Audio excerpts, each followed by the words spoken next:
பழைய ஏற்பாட்டில அவன் தன்னை சுத்திகரித்ததற்கு பிற்பாடு தான் ஆசாரிப்பு கூடாரத்திற்குள்ளே நுழைய முடியும். ஆனால் இந்த கிருபையின் காலத்துல நம்ம இந்த கட்டிடமாய் இருக்கிற ஆசாரிப்பு கூடாரத்திலே ஞான ஸ்நானம் இல்லாமல் கூட நுழைய முடியும். ஆனால் எந்த ஒரு கைவேலையும் இல்லாத ஒரு ஆசாரிப்பு கூடாரம் பரலோகத்தில் ஆண்டவர் உங்களுக்காகவும் எனக்காகவும் கட்டி கொண்டே இருக்கிறார்.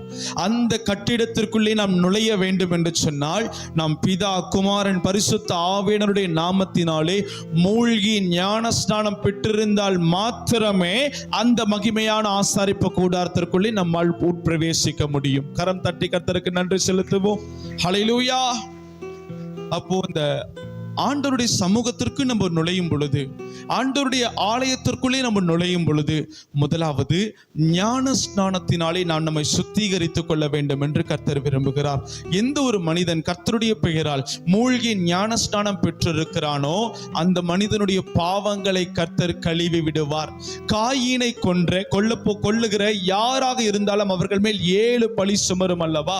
அதே போல பலி செலுத்தின மிருகத்தை கொலை செய்கிற ஆசாரியர்களுக்கு மேலே 7 பழி சுமரும். அந்த 7 பழி அதே இந்த காலத்திலே வாழ்கிற நமக்கு மேலே சுமந்திருக்கிறது என்று சொன்னாலும் ஆண்டவருடைய சமூகத்திலே நாம் நம்மை ஒப்பு கொடுத்து அர்ப்பணித்து ஞான ஸ்நானத்தினாலே நம்மை சுத்திகரிக்கும் பொழுது 7 பழிகளையும் ஆண்டவர் நம்மை விட்டு நீக்கி போடுவார். ஒரு ஆமென் சொல்லுங்க பார்க்கலாம். ஹல்லேலூயா.